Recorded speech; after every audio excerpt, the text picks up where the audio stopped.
Amigos, bienvenidos a Radio Uruguay, bienvenidos a La Máquina de Pensar, ¿cómo están?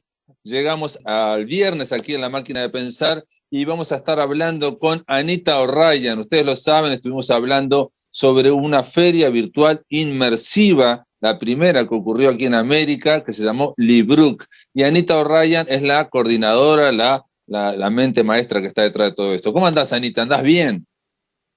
Hola Pablo, muy bien, aquí estamos, muy contentos de haber terminado este Librook.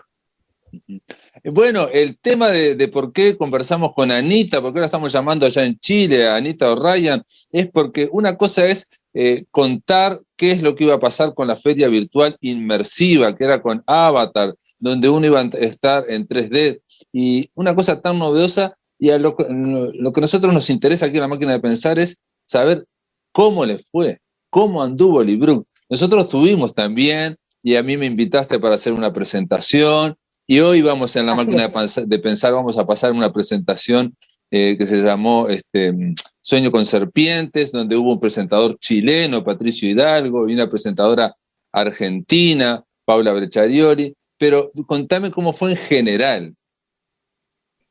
Ay, Pablo, fue muy entretenido Librook. Salimos recién, hace poquito, de unos días, 3 días intensos que tuvimos con Librook. Tuvimos números hermosos como experiencia, como primera experiencia de este tipo de feria que es absolutamente virtual e inmersiva, como ya tú ya sabes decirlo, ya lo puedes compartir de esa manera. La gente al principio no entendía mucho esto de inmersivo y en formato de avatar. Hoy día ya sabe la gente cómo es. Tuvimos 6.700 accesos de personas que a través de un computador y en formato de avatar pasearon por Librook, consumieron libros, consumieron actividades, estuvieron en la actividad tuya, pudieron ver el libro Sueño con Serpiente, pudieron recoger libros y PDF y catálogos de distintos editoriales que estuvieron presentes. Así que tuvieron conversaciones por chat, son 5.491 conversaciones por chat, se dieron conversaciones únicas que se dieron en esos días, 1.140 intercambios de tarjetas profesionales, así que esos son algunos números de lo que fue Librook. Tuvimos muchísimos. Perdón, Anita, entonces cuando decimos que hubo 7.000 accesos, ¿no? Quiere decir Sí, que hubo 7.000 personas que entraron a Librook. Uno cuando entraba como avatar tenía que hacer la cola, como uno hace en las ferias del libro cuando va a entrar. Tenías que así esperar es. un Y poco nos y hacer la cola. encontrábamos todos ahí en Exacto. como un ingreso que decía bienvenidos y a todos mirábamos para todos lados ahí y empezábamos como a estirar estos músculos virtuales, a ver qué había que hacer, cómo nos movíamos y de a poquitito ya nos lanzábamos a los pabellones, al auditorio y todo eso. Ujú. Esto fue para los amigos de La Máquina de Pensar, esto ocurrió el 8, el 9 y el 10 de junio, ¿no? No hace tanto, y reitero que era la primera vez que se hacía aquí. De hecho, no participó ninguna editorial uruguaya, salvo, bueno, en el caso de Run Run de las Cosas, hicimos la presentación. Y también regalamos un libro del taller que yo oriento, taller literario, que es un libro de cuentos que lo tenemos con descarga libre, y ahí, bueno, la gente de Librook lo puso al comienzo, como había otros PDFs para descargar gratis. Sí, sí, sí.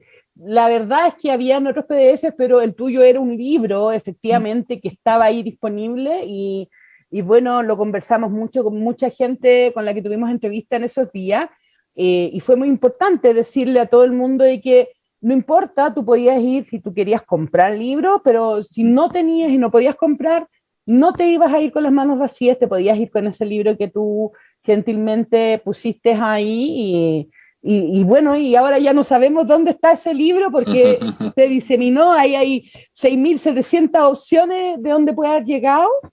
Ese Claro, libro, claro. hay 36 países que participaron de alguna manera, fue público, tuvimos público de 36 países. O sea, gente de 36 países, porque es enorme la cantidad, digo, pensando, por ejemplo, en los países de habla castellana, ¿no? Digo, obviamente si decimos Sí, 36, hubo muchos que no eran de habla castellana, que así participaron. es. Los más importantes, obviamente, como estadística, fueron México, Perú, Uruguay, Argentina, España. Ujú. Pero tuvimos acceso de Turquía, Dinamarca, de Suecia, de Canadá, de un montón, bueno, a Estados Unidos, para qué decir, también Claro, mucho. claro, O claro. sea, hubo mucho acceso de distintos lugares del mundo. Tuvimos por ahí algunos ya ni me acuerdo, de Afganistán, por ejemplo. Sí, sí, sí, sorprendente. Sí, son unas cosas muy Algunas cosas sorprendentes, bastante pero tiene que ver con sorprendentes. Internet y tiene que ver con que la Feria del Libro Virtual Libruk realmente esa sí es una feria internacional, mundial, ¿no? Porque Sí, entraban los China también. 7.000, claro, lo que de China también. China, Te hicieron una China entrevista tenía. de China, me dijiste también, te entrevistaron de Así la es. prensa de Libruk China. llegó a China. Así es, llegó como la primera feria del libro que se hace de este tipo en 3D. Ujú. Y la explica obviamente como el juego, estos videojuegos como los Sims, Los que Sims, la claro. gente, digamos, lo asimiló mucho por ese lado.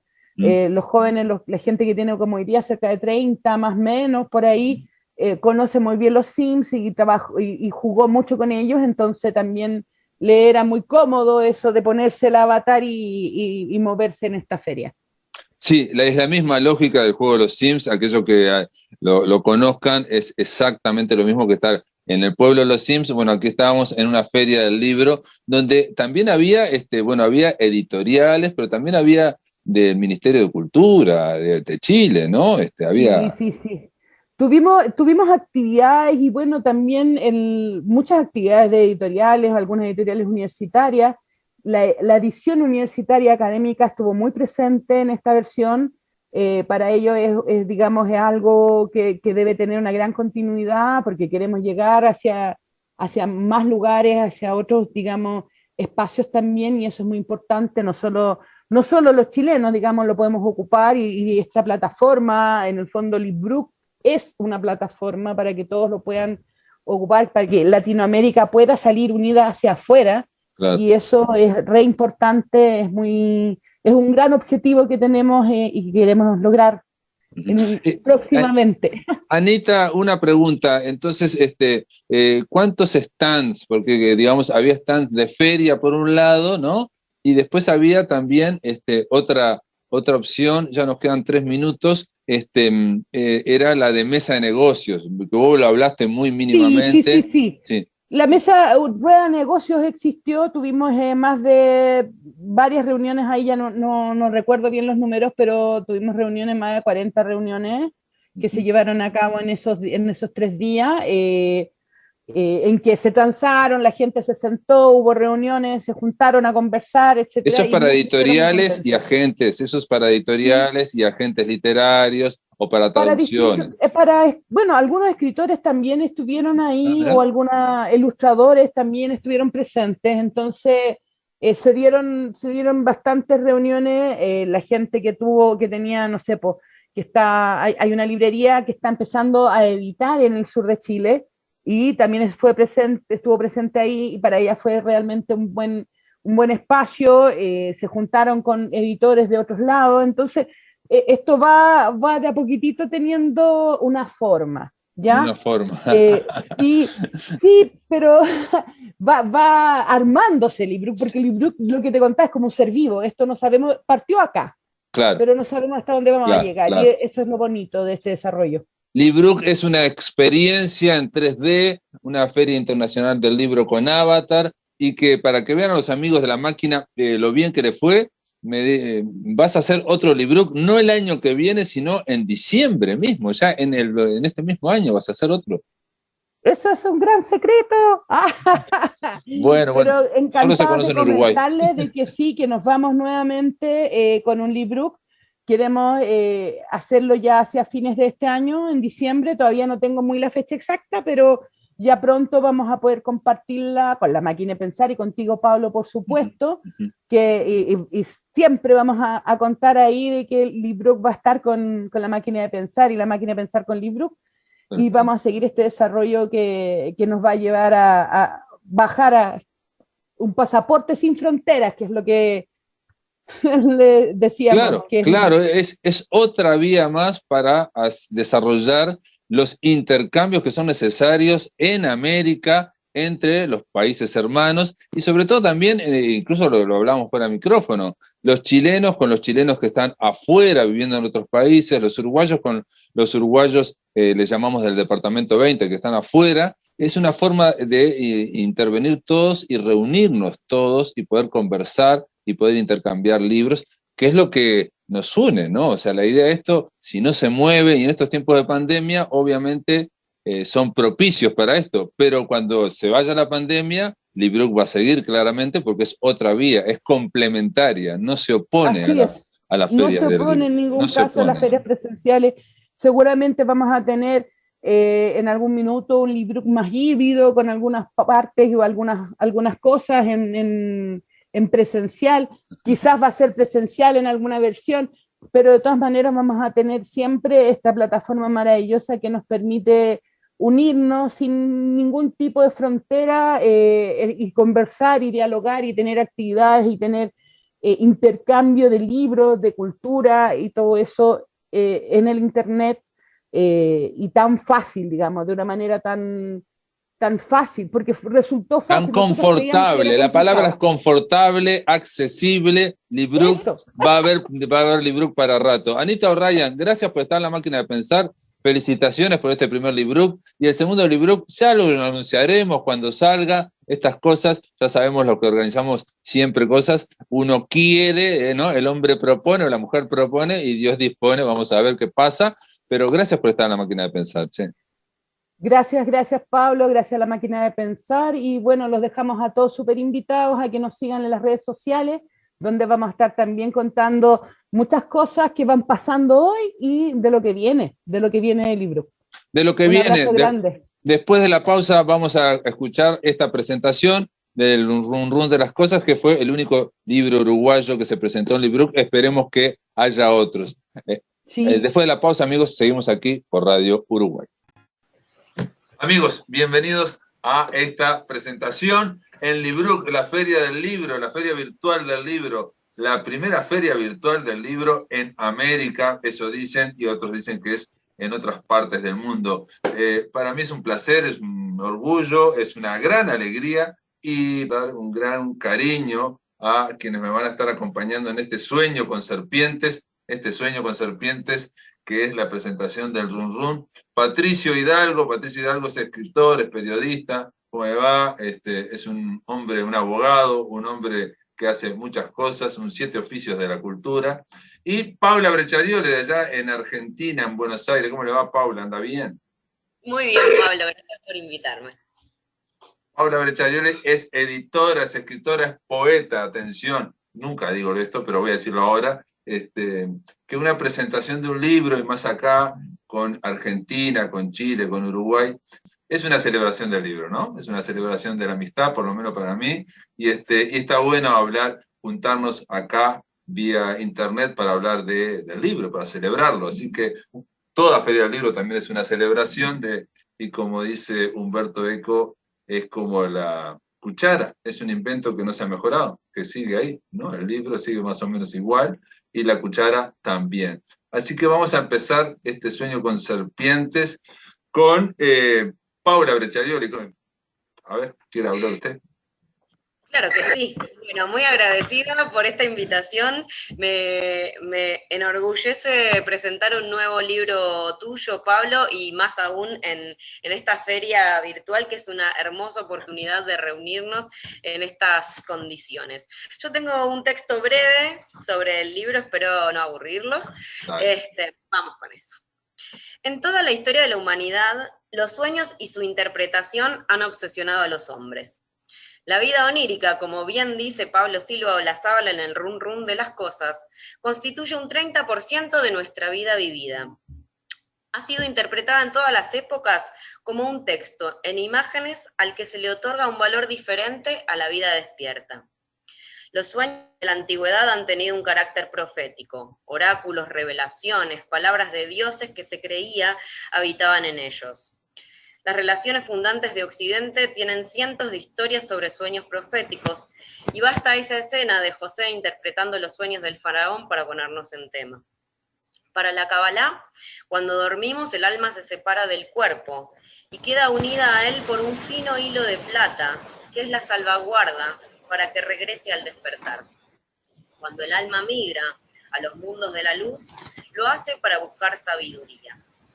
Algo de esto me resuena en los cuentos que componen el Run Run de las cosas, una compilación perfecta de un poco más de 30 cuentos, en los que su autor viaja a ese mundo de los sueños, en el que se encuentra con escritores que hacen cosas inusuales. Onetti firma autógrafos con su cara. Felimberto aguanta las ganas de hacer pis con una alteración del tiempo. Bolaño se ríe, y Lebrero se enrosca en una pelea cuerpo a cuerpo con el poeta Benavides, como para citar alguna de las escenas que encontramos en este registro, verdadero o no, de los sueños de Silva Olazábal.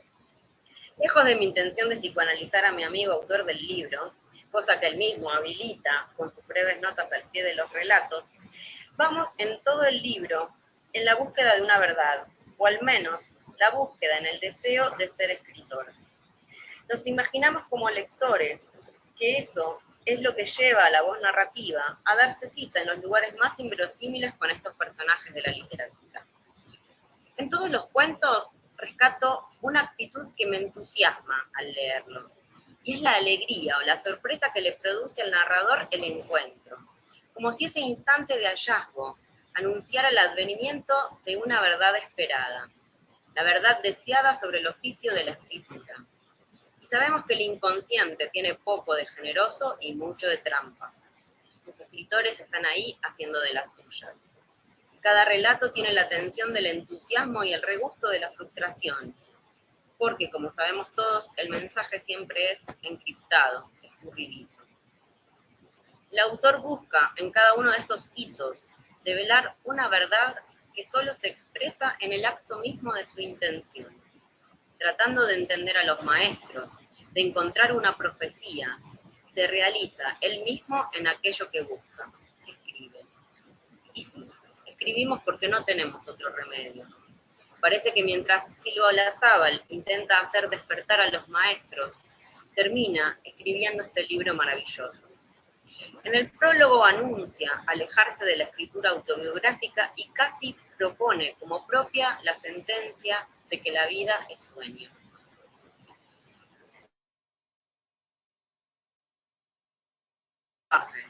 Y el inconsciente de Pablo Silva Olazábal lo incluye. Aunque se quede esperando que Borges finalmente hable, como una esfinge, hace una mueca, guarda silencio. Esta charla, que bien se dio en llamar Sueño con serpientes, hace honor a su nombre. Los escritores que se van presentando en el libro son las serpientes de Silva Olazábal. Engañan, tientan, causan rechazo o hipnosis. Para los cabalistas, soñar con serpientes es benéfico, porque revelan sabiduría, crecimiento personal y dinero. Y en verdad, los escritores, que tan mezquinos parecen en otorgar su verdad, aquí sí logran algo mágico. Una serie de cuentos brillantes, con una comicidad contenida que hace que sigamos las aventuras oníricas de la voz narrativa, también ilusionados por saber esa verdad que se escapa escurridiza todo el tiempo. Pero la ilusión, el deseo, sigue página a página. Y esa es la maestría de la escritura de Silva Olazábal, que compone este libro que no se puede dejar de leer, que cada escena que proponen los relatos es la promesa de un hallazgo. Y si nos preguntáramos para qué dormimos, podríamos responder desde la biología, pero yo creo que en este caso dormimos y soñamos para saber algo de nosotros, de quiénes somos. Y claramente, en el caso de Silva Olazábal, es para ser un escritor que espero se aparezca en los sueños de todos sus futuros lectores. Gracias, Pablo. Bueno, muchas gracias, Paula, muchas gracias. Es gracioso eso que decís, pero sí, todos podemos soñar con escritores o con gente conocida, con amigos, en fin. Seguramente yo he soñado con Pablo del Charioli más de una vez, y con Patricia Hidalgo también, seguramente también. Porque una de las cosas que aparece en los sueños, bueno, Paula es psicóloga, entonces lo sabe.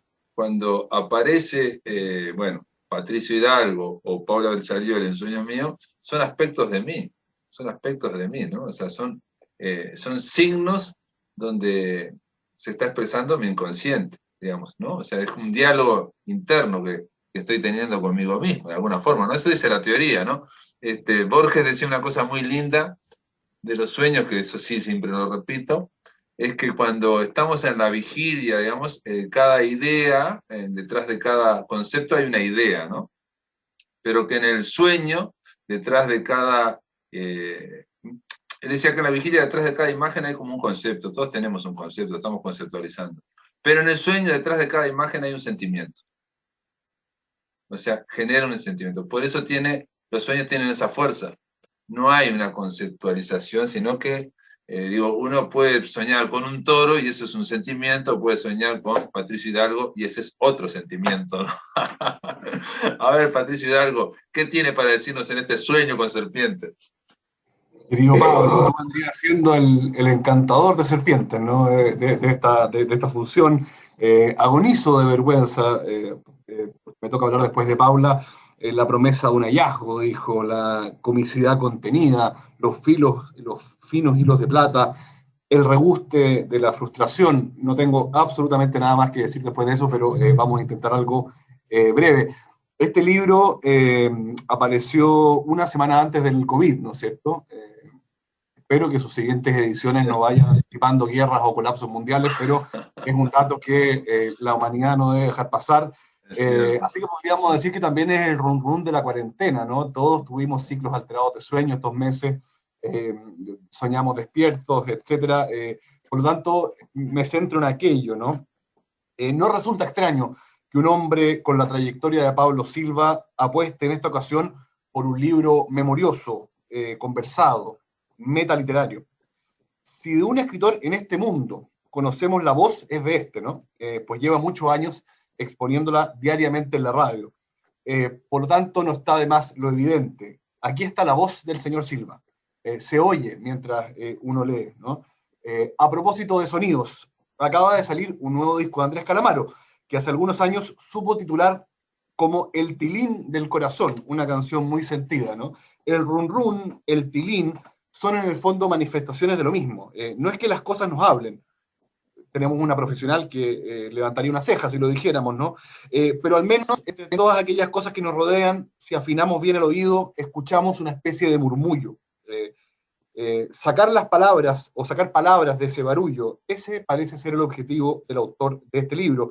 Una musiquita que se puede tatarear entre sueños, anotaciones dispersas, ficciones que nos habitan, sentimientos, brumas y distracciones de la calle. Una musiquita que es aquella que se mantiene en los oídos los primeros segundos después de que uno se despierta, ¿no? Con todo el run run tiene una vinculación directamente chilena, no es que seamos tan egocéntricos los chilenos, pero todos sabemos que run run se fue para el norte, que es la canción de Violeta Parra. Volveré sobre ello al final, si queda tiempo. Algunas obviedades. El librero que quiera ubicar este libro en su respectivo anaquel sin duda tendrá dificultades, pero a los lectores avisados no nos preocupa la salud mental del librero, por lo que el problema no es nuestro, ¿no? A lo mejor tenemos que inventar otro estante, a medio camino entre la crónica, el ensayo y los sueños reales, en donde podamos juntar al padre fundador de estas cosas, Montaigne, Vila Mata, Roberto Merino, Sebald, Cercas, Simón Leys, Modiano, y tantos otros grandes inclasificables, ¿no? Y Borges decía que prefería ser parte de los escritores que no se habían ganado el Nobel, que son tanto mejores que aquellos. Bueno, Silva con esto se inscribe en los inclasificables. A lo mejor romper con los formatos es el futuro del formato libro, ¿no? Como tantas veces insuperado, ¿no es cierto? Como la cuchara, es la eterna novedad vieja que nos contó el Quijote, ¿no? Entre las tapas que cabe lo que el autor quiera. Hoy, que el diario es una página web que mezcla video, audio y letras, no parece extraño que la literatura admita realidad, ficción y los huellas, sueños, bajo el mismo título, ¿no? Silva lo llamó a esto en una entrevista proyecto de ficción. Parece interesante. Paso lista a personas nombradas en este libro: Onetti, Bolaño, Edén Pastora, García Márquez de Matos, Delgado, Espílona, Julian Moore. Esto podría ser la formación de un equipo de fútbol. Lebrero, Benavides, Echeverría, Maya, Felisberto, Cabrera, Mateo, Rada. podría seguir la lista con pintores y con el alter ego del autor, un tal Héctor Corbalán Ramos. Alguien se podría acordar de Medianoche en París, ¿no es cierto? La película de Woody Allen del 2011. De alguna forma, en este sueño, no está en París, está en una estación de trenes que podría ser Madrid o Montevideo, pero es un lugar imaginado en el que están algunos de los más grandes ídolos de Pablo Silva, ¿no? Es insólito que esta cantidad de referencias no hagan pesada la lectura, ¿no? Uno como lector Aragán muchas veces veo esta cantidad de nombres y correría a leer alguna novela de aeropuerto. Sin embargo, la literatura, la buena literatura, tiene ese don de la liviandad, ¿no? La literatura es elegir tiempo y espacio. Eso lo dijo Susan Sontag y lo ha dicho un montón de otra gente. La decisión moral de cada autor es elegir entre el infinito tiempo y el infinito espacio, un espacio y un tiempo en donde escribir. El sueño es una forma que encuentra Pablo para saltarse esta camisa de fuerza que nos autoimponemos. Es hábil en eso, ¿no? Logra mezclar tiempo y espacio y personaje sin ningún problema. Es hábil en eso, pero fracasa a propósito en dos cosas. La posibilidad de la novela total y huir de la escritura del yo. Esto lo dice expresamente el alter ego al principio y al final, ¿no? Un escritor del oficio de Silva no se permite caer en esas tentaciones, ¿no? Sabemos por Lebrero que mientras más hablamos del yo, más impersonales nos hacemos, ¿no? Y sabemos por Onetti, que nos acompaña acá en una fotografía, que mientras más se esconde el autor, más resplandece el autor. No deja de ser sintomático que, de hecho, hay una foto de Onetti en este momento, ¿no? El único límite, ¿no es cierto?, es ser buenos escritores. Hay un libro de Fowler sobre sueños que es completamente distinto, por ejemplo, ¿no? En este caso hay literatura, ¿no? Dice Mario Delgado que no parece un libro uruguayo. Creo yo que es un libro profundamente uruguayo. Vuelvo sobre Onetti a propósito de que vi la foto, ¿no? Su primer gran texto, que es El Pozo, discute las posibilidades de la literatura como un sueño dirigido, ¿no? Un personaje que sueña. Y que la literatura permitiría hacer este sueño, ¿no? La novela Tierra de Nadie, esta especie de persecución de personas sin nombre y encarcelación, es la absurda encarcelación de Onetti 40 años después, que le escribe como una prolepsis en esta novela. El cuento Un sueño realizado, Onetti, que sugiere que la ficción sería un medio para ejecutar el sueño, y a la vez, una vez que lo ejecuta, fracasa el sueño, fracasa la literatura y termina la vida. O sea, nunca se va a enterar el señor Delgado que estoy polemizando con él, pero lo estoy haciendo. Creo que en ese sentido recoge una rica tradición uruguaya. El sueño, cuando se cuenta, se pierde, ¿no? Deja de ser sueño. En cambio, la ficción, si no se cuenta, no es ficción, no existe. Entonces, es muy interesante, ¿no? Esta irrupción onírica en la realidad objetiva, en aquello que nosotros leemos como libro, muestra interés, ¿no? Tuve que ir al diccionario con un par de palabras, una de ellas la palabra intonso, que no es una palabra del idioma español. Y claro, los libros, cuando uno los buenos libros, digamos, cuando uno los recibe recién, todos quienes hemos publicado un libro lo sabemos, arriba están como cosidos, las páginas hay que abrirlas con un cuchillo. Pensaba yo, en ese momento algo se rompe, nunca queda igual el libro, uno lo hace mal, es imposible dejarlo tal cual, entonces cada libro es diferente, ¿no? Cada libro está abierto de una manera diferente. El lector lo completa al destruirlo, porque es la única forma de poder leerlo. Se parece a destapar una cerveza, ¿no? Algo pasa con este libro de esa manera. El sueño termina en la ficción, aunque sea un gran gusto tomarse esa cerveza, ¿no? Lo de las emociones, ¿no? El sueño es un condensado de emoción, pero también la literatura, y eso lo decía el señor Aristóteles, son las maneras, o las emociones son las maneras en que las formas literarias solicitan atención. O sea, uno empatiza con los personajes, busca emocionarse, como los personajes, y la buena obra, dice, ¿no es cierto?, es aquella en la que a través de las emociones el lector se siente parte, ¿no? Un par de cosas más, porque veo que el tiempo corre terrible. Bueno, sobre nuestra amiga Violeta Parra, ¿no? Run Run, que es un nombre, dice... se puso a divagar sentado en una piedra, Run Run, que sí, que esto, que lo otro, que nunca, que además, que la vida es mentira y que la muerte es verdad, ¿no? La cosa es que una alforja se puso a trajinar, sacó papel y tinta, y un recuerdo quizás, sin pena ni alegría, sin gloria ni piedad, sin rabia ni amargura, sin hiel ni libertad. Vacía como el hueco del mundo terrenal, Run Run mandó su carta por mandarla nomás. Creo yo que podría ser un epígrafe para la edición chilena de este libro alguna vez, de todas maneras, en un libro que nació sin querer, porque el autor se puso a escribir Sueños, que demoró 16 años en hacerse, ¿no? Que fue la misma cantidad de años que estuvo Pinochet en Chile, y que no hago ninguna comparación con eso, pero ojo con donde comentamos estas cosas. Se terminan también las cosas a los 16 años, y es una buena noticia. Mientras todos nos proyectamos al futuro, Silva también se proyecta al futuro, pero a través de los sueños, porque sabemos que los sueños al menos anticipan el futuro o dialogan con el futuro. En ese sentido, Paula sabe mucho más que yo, y yo cantinfliaría nomás, pero claro, se supone que el ser humano, al poder anticipar o jugar con el futuro como posibilidad en el sueño, da algunos pasos adelante, ¿no? Termino con unos versos de Machado. Tras el vivir y el soñar está lo que más importa, despertar. Si vivir es bueno, es mejor soñar, y mejor que todo, madre, despertar. Un abrazo, Pablo, y gracias por esta invitación. Bueno, muchas gracias, Patricio, muchas gracias, Paula, la verdad que es sorprendente todo lo que dicen, es sorprendente, pero creo que Patricio es la primera persona que menciona ese cuento de Onetti, un sueño realizado, porque siempre me causó impresión eso de que en el título son dos palabras, sueño realizado. Si está realizado, si está en la realidad, ya deja de ser sueño, ¿no? Y en ese título está todo el cuento en esos dos mundos, que bueno, también se aclara ahí en el libro que contraponemos sueño con realidad, y en general es sueño contra vigilia, ¿no? O sea, porque el sueño también forma parte de la realidad, y hay toda una historia de realismo onírico, en fin. Con respecto a tu polémica con Mario Delgado Paraín, se lo voy a decir, pero a mí lo que yo rescato de Mario Delgado, y perdón que sea autorreferente, pero me gustó para, se lo planteé a los editores, y los editores, Martín Fernández lo eligió. Me pareció interesante lo que decía Mario, de que un libro que tiene tantos nombres de escritores no sea intelectual, o sea, que sea, lo que dice Delgado básicamente dice, aunque esté lleno de escritores y de referencias literarias, es lo menos intelectual que he leído, porque detrás de cada referencia hay un sentimiento, un verdadero cariño que comunica al lector, con lo contado de un modo íntimo, muy personal. Bueno, de pie, Delgado, muy bien. Después dice, no parece un libro uruguayo, que para lo que es Uruguay, ustedes ya saben, es decir, que te digan que no sos uruguayo, a un uruguayo, bueno, es bárbaro. No, es algo así como bárbaro. Paula, a ver, ¿qué quiere decir Paula? No, tremendo lo que acabas de decir.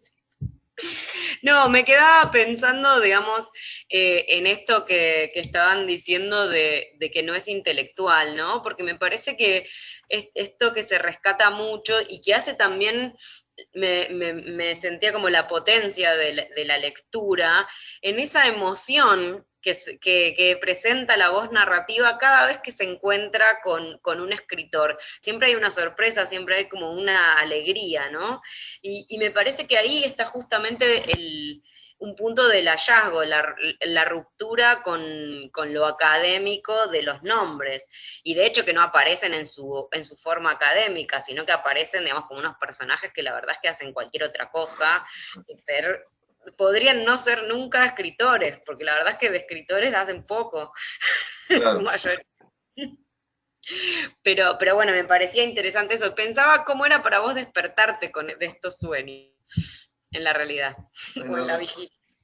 Bueno, esto yo ya lo conté, que estuve haciendo un diario de sueños desde el 2000, a partir del 2000, pero incluso hay acá sueños que rescaté, que había escrito, yo creo que 30 años antes, que es el de, por ejemplo, el de García Márquez, o el primero de Borges. Increíblemente es un sueño cortito, y lo había escrito hace muchísimo tiempo, y lo encontré increíblemente en un papel. Y sí, digo, hay que ponerse en una actitud, bueno, de escribir, en un momento yo me despertaba a las 3 de la mañana y prendía la luz, hacía un pequeño resumen, después me seguía durmiendo. Ahora no lo hago. Lo que decías, Paula, está muy bien, en cuanto a que estos escritores aparecen haciendo cualquier cosa, menos, por ejemplo, Felisberto, que aparece, que se está orinando, por ejemplo, en un vernissage.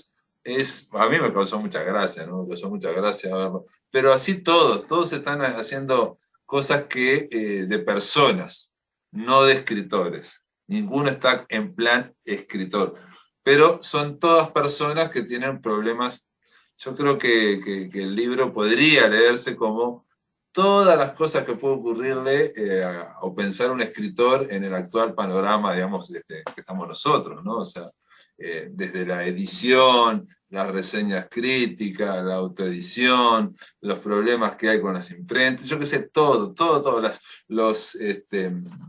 los celos, la competencia, la solidaridad, todo eso aparece, pero aparece en cosas muy reales, digamos, ¿no? O sea, bueno, el tema de la inseguridad, todo eso aparece en muchos aspectos, o sea, todas cuestiones como emocionales, si se quiere. Por ejemplo, lo que dijo Patricio, lo de Intonso, es algo que se ve que mi inconsciente lo sabía, yo no lo sabía. O sea, yo soñé con algo que decía Made in Tonso, y entonces pensé que era algo así, no sé qué, y después descubrí que no, que Intonso, ese es el sueño más raro, digamos, de todos. Descubrí que Intonso es el libro que no fue cortado, que no fue guillotinado, que viene con las páginas pegadas, cosa que era habitual en los libros antiguos. Todos venían con páginas pegadas y había que cortarlas con un cuchillo, ¿no? Venían Intonso. Por ejemplo, algo que no conté nunca es que ese sueño se lo pasé a un conocido que era psicólogo. Y entonces él me hizo una devolución. Y yo agarré y la incluí en el libro. O sea, sin el nombre. Entonces está incluida esa devolución, es realmente lo que él escribió acerca de lo que significaba entonces, bla, bla, no sé qué, no sé cuánto. Con esto quiero decir que una vez que agarré la forma de la novela, del libro, que le llamé proyecto de ficción para no obligarme a hacer una novela. O sea, el ponerle, fue una liberación, digo, tenemos unas hormas mentales, o yo tengo más bien yo unas hormas mentales, que parece que si o escribo cuento o escribo novela, nunca me sale bien una novela, no sé qué son. Y en ese momento le puse proyecto de ficción, y fue como una gran liberación, dije, chao, esto es un proyecto de ficción, y puede pasar lo que sea, y bueno, no sé si va a tener alguna cosa más o menos global, si va a ser general o no, pero yo tengo que inventar un dispositivo para poder meter todos estos sueños que he soñado a lo largo, que he pasado a la computadora a lo largo de tantos años, y que Paula le decía cuentos, está muy bien, o sea, también hay toda una serie de personas que me dijeron, yo lo leí como un libro de cuentos, o cuentos encadenados, o cuentos asociados, también me han dicho. Yo hice todo este invento así, ¿no? Que tampoco es un gran invento, ¿no? Aclaremos, no es un gran invento, o sea, es alguien que está ahí, un personaje que es escritor y que soñó esto. ¿Por qué? Porque para mí, en mi cuadradez, en mi horma, ninguno de estos episodios es un cuento. O sea, no es lo que yo creo que es un cuento. O sea, tienen la lógica un poco onírica. Empieza en algún lado, termina en cualquier lado y punto. No sabemos de qué se trata esto. Bueno, no sé, Felisberto soluciona el tema de que se está meando con la máquina del tiempo. Hace un viaje a la máquina del tiempo. Y bueno, o yo qué sé, no sé, Juan Carlos Onetti se encuentra con Julian Moore, yo qué sé, cosas así. O sea, ¿qué es eso? ¿Qué es? No sé qué es. O sea, son cosas que a mí me gustaban, pero para mí no eran cuentos. O sea, es parte de mi cuadradez, insisto. Pero bueno, yo creo que las cosas salen a pesar de uno y a pesar de los límites, ¿no? Alguien me dijo, ¿vos querés ser experimental? No, el tema es que no me sale una novela normal. Es así. Yo creo que escribiste un libro de relato maravilloso, digamos, son todas imágenes, digamos, que lo que te termina sucediendo es que por supuesto que es un proyecto de ficción, porque puede ser cuento, puede ser leído como cuento, puede ser leído como relato, incluso esto podría ser, digamos, una novela fragmentaria, porque la voz se mantiene, digamos, la voz del narrador es siempre la misma, encontrándose como en esta cosa de la repetición de que aparece uno, aparece el otro, algunos vuelven a aparecer. Yo creo que lejos de encasillarte es un hallazgo el formato también, digamos, porque permite la flexibilidad de una lectura de cuento y también, digamos, compone, digamos, todo un universo en sí mismo, como podríamos pensar que compone una novela. Así que me parece que que tu proyecto de ficción es un gran proyecto. Ahora, Pablo, bueno, yo presenté un libro tuyo que se llamaba Pensión de Animales. Tampoco es que tu normalidad sea tan... A nadie se le ocurre una pensión de animales en el mundo civilizado. Y lo que sí te quería preguntar es que, si bien, como muy bien se apuntó, estos autores no andan de autores por la vida, digamos, ni haciendo clase magistral, ni escribiendo columnas en el diario El País, ni firmando cartas a favor o en contra de alguien, ni etcétera, etcétera, etcétera, como tú contabas, esta dinámica media miserable del libro, ni negociando con un editor y no sé qué más. Pero hay un canon literario que es evidente, porque son todos escritores, o casi todos escritores que te gustan mucho, músicos que seguramente te gustan mucho, y ahí hay una especie de selección, ¿no? Una selección, yo soy muy futbolero, entonces una especie de Pablo Silva contra el resto del mundo, ¿no? Y el resto del mundo son los que están ahí, o no, digamos, o tú soñabas con ellos, pero no tiene que ver con tu admiración literaria, ¿no? Bueno, no tiene que ver. La verdad bueno, hay el epígrafe de Hermann Hesse que hay al principio, yo creo, cuando lo dije, ¡pah!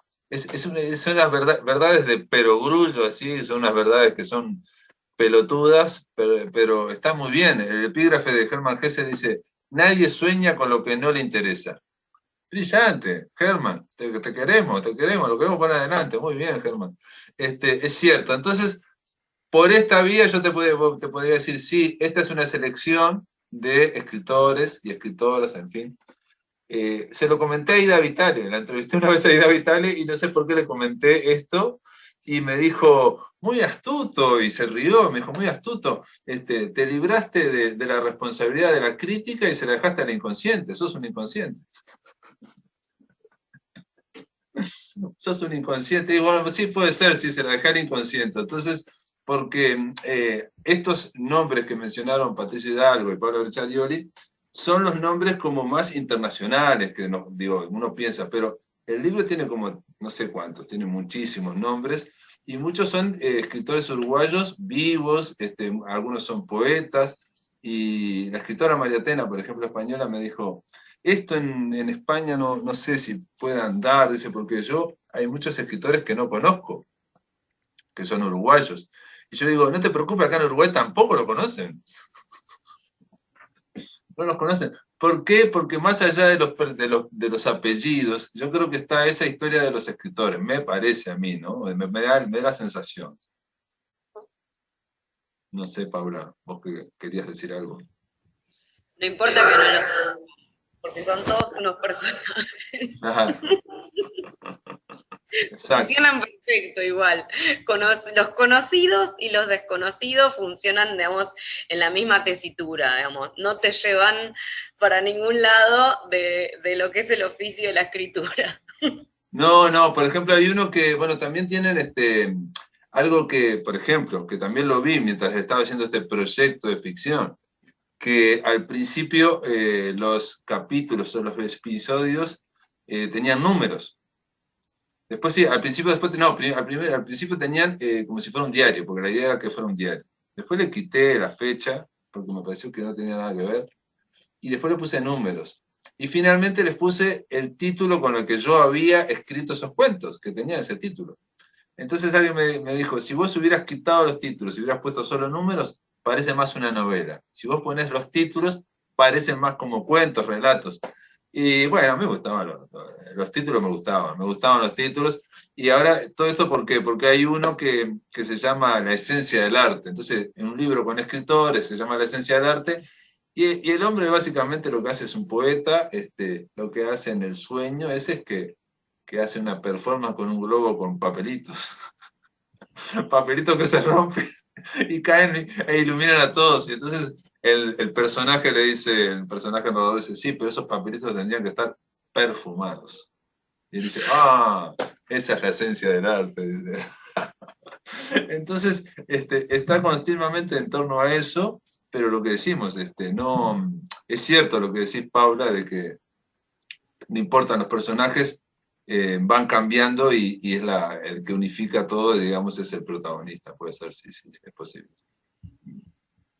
Sí, así es, digamos, me parece que es el camino a través de estos sueños, de este obstáculo constante que parece que somos los escritores.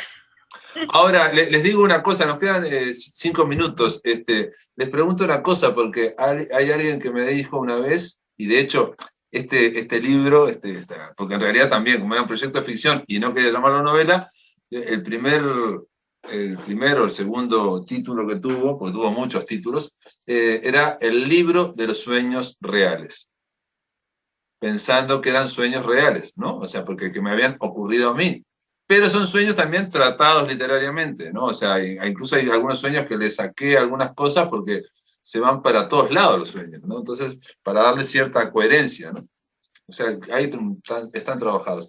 Y sin embargo, alguien me dijo, no, dice, no, los editores odian que esté la palabra sueños, que haya muchos sueños, y la palabra onírico también, ¿no? Porque la otra era no sé qué de realismo onírico, que me dijeron eso es espantoso, y terminamos al final con el rum de las cosas por una escritora argentina, Natalia Cito, que lo leyó y me dijo en un mail muy lindo donde me proponía títulos, ella estaba pensando, dice, todo lo que pasa en el libro es como el rum de la mente del escritor. Y yo dije, chao, esto está bárbaro, y ahí lo agarramos. Bueno, les pregunto esto, el onírico, o sea, el tema del sueño para los libros. ¿Ustedes leen libros que dirían onírico, que dirían algo de sueños? Está el de Fogwill, yo lo leí, el de Fogwill está interesante, está interesante. A ver, Patricio. Sí, pensaba creo que ocupan la expresión realismo vigil, ¿no? Que claro, se emparenta, por ejemplo, con las primeras páginas de los de Salvajes de Bolaño, ¿no? El real visceralismo, el vicerealismo, Claro. el real situacionismo, el realismo sucio, que son categorías de anaqueles obsoletos, ¿no es cierto? Por un lado. Por otro lado, no deja de ser curioso que en una novela o en un texto invadido de nombres, finalmente el run run también es un nombre, es el nombre que le da Greta Parra, el tipo que se va. O sea, tal run run es un nombre propio de alguien que se pone a escribir. Run run se pone a escribir una carta. Así que yo desconfiaría a primera vista, vuelo de pájaro, entre lo real, lo ficticio y lo onírico. A esas tres cosas se opone lo falso, podría decir, lo falsificado, lo engañoso, el embuste, la estafa. Todo eso está. Y en cambio, hay realidad o hay verdad en lo real, en lo ficticio y lo onírico. Por lo tanto, muy a primera vista, yo te diría que tiendo a mezclar bastante más eso, lo hago también académicamente. Hay muchos actos verdaderos que son simulados, muchos actos ficticios que esconden mitos verdaderos, y lo onírico está en esa parte. Y lo contrario, lo opuesto, lo que no me interesa, lo que no leería de ninguna manera, es el embuste, ¿no es cierto? Y el embuste puede ser una teleserie manipuladora o una ficción absurda, eso. Muy bien, se nos termina, quedan 2 minutos. Yo le quería decir simplemente gracias Patricio, gracias Paula Bercharioli. Yo me había olvidado que los dos también me presentaron en su momento Pensión de Animales. Me acordaba la de Paula, realmente tengo que confesar que Patricio, en la presentación, no me acuerdo dónde la hicimos de Pensión de Animales. Fue olvidable, fue muy olvidable, pero fue Ñuñoa en Santiago de Chile, en la Feria del Libro de la Reina. Claro. Conversamos con un escritor chileno, la gente te vitorió, Pablo. Claro. Hay un desapego hacia mi patria que me duele. Perfecto, bueno, queda, pero para eso son los amigos, para que uno le diga que se olvidó de ellos y finalmente los recuerde cuando él los recuerde. Patricio Hidalgo, Paula Bercharioli, gracias por estar en esta presentación, en este sueño con serpientes. Me quedé contentísimo. Un honor, abrazo.